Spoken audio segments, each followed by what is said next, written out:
My roommate, 22, and I, 24, have been living together for 6 months and so far everything has been gravy. We're friends from college, live our own lives, and both do our share of the chores around the apartment. A few days ago, my roommate, we'll call her Claire, brought home an emu egg. We live in rural Australia, so seeing an emu egg is not that big a deal, but then she told me she found it on a mound in the bush and I'm like, holy crap, is this an actual live emu in here? She just shrugged. I said it wasn't good to just take an egg that had a chick in it. She told me she thought it was abandoned and she was gonna try to get it to hatch. Now at this point, I pretty much washed my hands of the situation. I didn't like having this egg around, but I wasn't gonna sabotage my living situation over it. She would keep it in her room under a heat lamp, she has a pet lizard that needs one, so I'd hardly see it. Now, one day I come home from work and I'm completely wrecked cause I work on my feet all day. I walk over to the couch and sit down on this U-shaped cushion, kinda like this one we've had forever, and put some trash TV on. Of course, I end up falling asleep lying on the couch. Flash forward to a couple of hours later and I wake up to Claire prodding me in the shoulder. I open my eyes and she is glaring straight at me, holding the egg right in my face. There is a tiny chink poked out of it, and the baby emu's beak is legit coming through. I scream and ask her why the hell she is holding a hatching animal in my face. She tells me that she left the egg in the U-shaped cushion to incubate and that by sleeping on it for ages, I had hatched it. She said it was the egg's cooling period and by sitting on it, I caused it to hatch prematurely. I told her she should cool herself and that she didn't know what she was talking about. I think she was just mad that I hatched the egg and not her. Now she is talking about me leaving the apartment, the lease is in her name, over this. I feel like it was an honest mistake and she shouldn't have stolen the egg and left it on the couch in the first place. So please tell me, am I the idiot here? Not the idiot for making hatch. You are the idiot for letting her keep it to begin with as not to rock the boat. What ability does she have to care for an emu? As you have brought it home you can't just release it back into the wild as it won't know how to forage for itself. The most you can do now is give it to a certified wildlife care. And yes, your roommate is a massive you are the idiot for being selfish and taking the egg. Also, call the authorities because it is absolutely not legal to take an emu egg from the wild and you too cannot raise and have an emu. Not the idiot. You didn't do it on purpose. She left an egg under a pillow without leaving a note to let you know. What, are you supposed to be a mind reader? She stole an emu egg and instead of giving it to someone knowledgeable of how to care for it, she risked its life by taking it and trying to hatch it. It might be a good thing for you to leave the apartment though, she sounds a bit crazy. Or should I say emu crap crazy? Oh, and I would like to request an emu tax. Pictures please. I wish my life was this interesting. Not the idiot. Probably should call someone about that emu. I'm sure she's googled how to care for it, but an emu. My parents took care of some tawny frogmouths that had fallen from the nest in our yard and they grew up alright considering. But an emu probably needs more attention and care than most birds. I'd call a professional. Plus, isn't what is she doing illegal? I'd probably welcome moving away than sticking around while she tries to raise a goddamn emu. She has committed a crime by taking the egg from the wild without a license. My wife, 33, and I, 33, were at a family dinner at my parents' house with my brother, 30, his wife, 29, and their new baby, the little guy is about 11 weeks old. My mom and her family have always been one to compliment people on their looks and weight, so when my sister-in-law came over with a baby, my mom and aunt were gushing about how great she looked. She is a fairly active person and does stay in shape, which is good for her. However, she embarrasses easily and is quite uncomfortable when people talk about her body. She just made a comment on breastfeeding a lot and taking walks with a baby. My wife was sitting next to me, rolls her eyes and starts muttering to me that I'm sure throwing up your whole pregnancy didn't help either. I gave her a look but didn't comment. She made snide remarks about my sister-in-law the whole night. On the car ride home, my wife is going on and on about my sister-in-law, how smug she must be to be looking like she does so soon after having a baby, and how full of herself to be putting her appearance before being a mother, and then brought up the vomiting again. Now I've known my wife since we were in junior high, and she's always made comments about other girls like this, always. She's a bit on the bigger side and seems to have resentment towards thinner women. Anyway, I pointed out that my sister-in-law wasn't making herself sick but had a condition while pregnant that caused her to be like that, can't think of the name of it. My wife laughed and said she was sure that's what she wanted us to think and that my sister-in-law has always been about her looks and that she was surprised a baby wasn't scrawny considering she can't possibly eat enough to be feeding him. I got really annoyed and said it was my mom and aunt that always made comments, not my sister-in-law, and told my wife she didn't have to be so snide. My wife went off at me for defending my sister-in-law and started asking and accusing me of finding her attractive. I was so blown away by her meltdown that I told her I didn't want to talk to her for the rest of the ride home. She took this as me saying I do find my sister-in-law attractive. I told her no, that I just don't want to deal with her insecurities right now. Well, my wife started crying, calling me cruel, and that I don't have to point out the fact that she's insecure. Still annoyed by her accusations, I told her she doesn't have to tear people down to make herself feel better.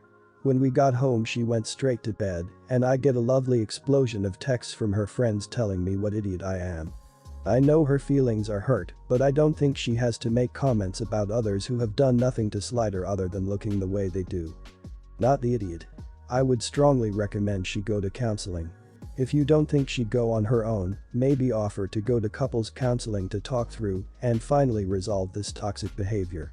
Not only are her comments incredibly rude and woman-bashing, she then turns it around on you. Like she can't fathom you being correct about her toxic behavior, so she assumes you must be crushing on your sister-in-law, which sounds crazy. On top of it, she then recruits her friends to harass you, which breaks trust in the marriage. Not the idiot, but your wife sure is. I know you love her and might defend her, but she's kind of an idiot. She sounds jealous of the baby and sister-in-law bouncing back. What I would say to the wife. Imagine how sister-in-law would feel if she has heard you. What if sister-in-law inferred ugly things about you because you're overweight? Your wife needs to put herself on the other end of this. She wouldn't like it. She owes you an apology, and so do her idiot friends.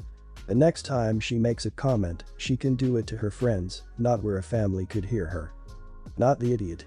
Your sister-in-law probably had hyperemesis gravidarum. I had it with my second pregnancy, and I wouldn't wish it on anyone. Your wife is being extremely petty and cruel by making assumptions and implying that your sister-in-law is bulimic. And as a fat person, it frustrates me to no end when other ladies on the bigger side think the key to making themselves feel better is to tear other women down. Either own your fat or work to change it if you don't like it, but insulting others does nothing to make you look better, inside or out. So, I'm ready to get roasted here, but I will accept my judgment. I got married about 6 months ago, and my family offered to pay for most of the wedding. This was a hugely generous offer and I appreciated it a lot. I work in public service and there's no way I could have afforded a wedding at all. Well, I knew that by accepting the money, I really needed to let my family have the final word on a lot of decisions. I had one holdout request that blew up into a huge fight. My parents have a neighbor, let's call him Charlie, who is just complete trash and nothing like any of their other friends. I have nothing to do with him, and if he shows up at their place, I leave. He's bigoted, he's exposed himself to women at parties as a joke, he's grabbed women while drunk, and he's a terrible alcoholic. Inexplicably, this guy is Teflon with my parents' friend group, and according to them, it would have been unthinkable to snub him. Now, we fought about this, an ugly fight. Tears were shed. I begged. My dad, he's mean, called me the C-word and more, and threatened not to come to my wedding at all. He left me sobbing on the street and told me I was killing my mother because I am such an ungrateful idiot. I am not proud of this, but I caved. I was feeling vulnerable. I didn't want all the ugliness. My dad is seriously ill, so every fight feels like I can't take it back, and my mom promised that Charlie would be escorted out at the first sign of trouble. I wasn't so sure, particularly because my group of friends is very diverse and my husband isn't white, but I trusted her that it would be okay for a few hours, and I, according to her, wouldn't even know he's there. Fast forward to the wedding. Charlie gets rip-roaring drunk and starts trying to fight our DJ. He's screaming F you, flipping him off. He's mad, I guess, because he doesn't like the music. The bartenders cut him off and he's escorted out. I didn't know this at the time because it was all handled so quickly. When I found out, I called the DJ and bartenders personally to apologize, but I'm livid. I'm so embarrassed. I know how easily this could have been worse. It could have just as easily been my husband's family, and I don't know that I would have ever been able to apologize enough. I am so angry at my parents for bullying me to invite Charlie, especially because he did exactly what I knew he would do, and they act like no one saw this coming. Am I the idiot because I could have and should have walked away from their offer to pay and sidestepped the issue? Or is it fair of me to be upset because they used a generous offer coupled with a threat to blow up my family and estrange themselves to manipulate me to do something that made me horribly uncomfortable and it caused potentially disastrous consequences? Not the idiot. If someone is being generous and giving you a gift, it's because they love and care about you. What your parents did, however, wasn't generosity, it was interesting. They controlled you with the money, and that's just inadmissible. I would honestly want to bake them a cake saying Charlie screws, and so do you. Everyone but you screw here. Your parents took advantage of your vulnerable position. Charlie was just a plain idiot. You were the only decent person and you have all the right to be upset. Not the idiot. I get the pressure of wanting to please your family and keep the peace during your wedding. Although I think it was entirely in your right to put your foot down and not invite Charlie, he isn't your friend, he doesn't need to come, and you definitely should have. I understand the predicament. You're guilty of being optimistic that everything would be fine. There's no real shame in that. I think you're also right about being angry at your parents. They really did manipulate you into inviting this idiot. Not the idiot. Many things should have not happened. Honestly, it was your wedding, and if you didn't like what your parents were doing you should have done it by yourself. I know that money is a huge factor, but being in control of your special day is very important. They ruined it by inviting an idiot and letting him be an adult's offender overstepping boundaries. I'm sorry you had to go through that, but on the plus side you are happily married, and I hope that your family doesn't give you such a hard time. To keep matters brief, I'm going to call my stepmom mom because she basically is, but y'all need to know she's my stepparent for the story. She raised me and I love her, and she's been an amazing mom, but she's emotionally draining in the same way all parents kinda are. My step-grandma and I are really close. Like, really, really close. We both share personalities, interests, we even look alike, and both have the same physical build, etc. Growing up I was so connected with her. This caused some tension with her bio-grandchildren and kids, and over the years they've accused her of favoritism, me of twisting grandma, etc. Grams is very old and is about to pass away any day now. She has an oxygen tank, a nurse who stays with her at home, and the thing that breaks my heart the most is that her mind is completely as sharp as ever, it's just her body that's giving up. My mom and Grams were never close, but since she's been sick, mom has been making a big effort to come and see her. Yesterday I was sitting with grandma rambling total crap and mom came in furiously typing. It later transpired the texting was about me usurping Grams' time because I'm always with her and she was defending me, but at the moment her phone kept chiming. Like every 2 seconds. And it's that annoying Samsung jingle, so it's not a quick beep and it just kept going and going. I was already feeling pretty emotionally rough, so I said, "Mom, put your phone on silent for God's sake," but she went, "No, I don't like it on silent." 2 minutes later another cacophony of jingles. Grandma didn't look happy with the noise at all, she kept wincing because she prefers the quiet, so I hissed to my mom, "Get out of the room, Mom, if you won't put your phone on silent." She gave me a hurt look and left, and later on, she burst out crying and kept saying that I didn't need to fight with her in front of Grandma. I feel completely crappy, but also like she wasn't respecting that my grandma needs quiet too. I'm going to go with "You are the idiot." Well, your mom was being inconsiderate, you lashed out at her and she was hurt. I think the correct way of handling the situation would have been to first point out that the noise is bothering your grandma as well, in case she wasn't aware, and ask politely, but firmly, a second time, rather than being rude. If she still wouldn't have put her phone on silent, or have left the room, I'd have gone with "not the idiot," but since she was almost certainly not trying to be inconsiderate, your harsh reaction makes you the idiot in my opinion. No idiots here. I'm genuinely surprised, so many people have said "not the idiot" on this thread. Death is hard, and everyone copes with it differently. Some may struggle to face the reality of losing someone and cope in a way you don't understand or see as valuable. Yes, she could have turned her phone to silent when you first asked, but you didn't need to snap at her. She's losing her mother slowly and painfully. Or are you to assume that, because you are closer to your grandmother, that your mom isn't valuing this time or grieving properly? Everyone's the idiot here and no idiots here. She was mid-defending you while trying to visit her mom who is also dying. Yes, she should have put it on silent, but if people are venting at her, I understand her wanting to be able to respond.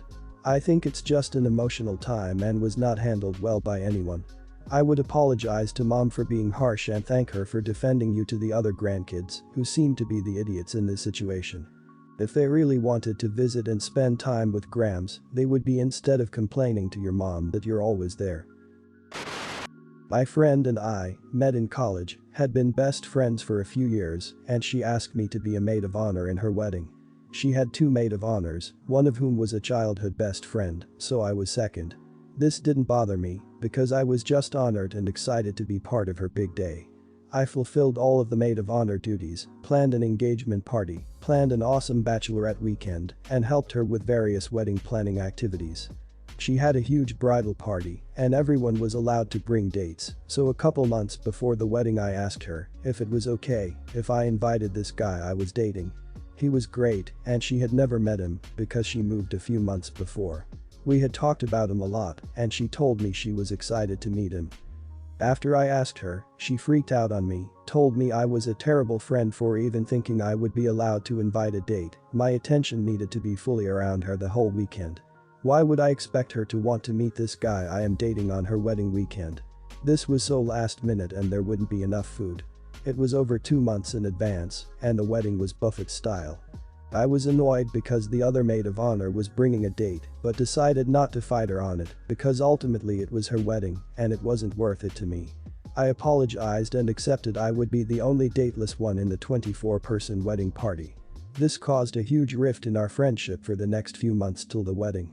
She basically ignored me, and every time I would reach out and try to talk about it, she would totally shut down and say how horrible I was and that our friendship will be changed forever. When the wedding came around, I was ready to be the best support and help she could ask for. Whenever I would try to do anything, she would tell me she didn't need my help, her mom was going to help her, so I should just go enjoy myself and have fun. This also really annoyed me, but I once again let it slide because it was her wedding. Almost a year after the wedding, with no talking, she reached back out to me and said she misses us being friends and she is willing to forgive me for what I did. I asked her what I did, and she said she doesn't want to talk about it because it was so upsetting to her. Am I the idiot? Not the idiot. I'm sorry this crazy Britazilla got into your head and made you consider for even a moment that you might be the idiot. It was fine for you to ask to bring a date. She was already the idiot in telling you that you couldn't because you needed to be focused on her. You then went above and beyond by catering to her wishes at the wedding, and she became a massive idiot. She didn't talk to you for a year because you asked to bring a date to her wedding. So if the situation had been something like, you'd please reply no for your +1, then met someone closer to the wedding date and she'd regretfully said no because they'd already finalized their numbers with their vendors, I'd say no idiots here. It shouldn't hurt to ask, but I can also understand her not being able to squeeze someone in last minute. But what even is her response? This is so over the top and petty. You are so incredibly not the idiot. She sounds like an exhausting person. Not the idiot. This person is a bad friend. Her only valid point, if it applied to everyone, is that she hadn't met him and didn't want to meet him at her wedding. But she is a jerk for allowing the other bridesmaid to bring a date and for getting so mad at you. And wanting 100% of your attention on her all weekend. From the info you gave, I get the sense that you're a nice, giving, helpful person that your friend has taken advantage of. And the minute you dared question something innocent, she blew up.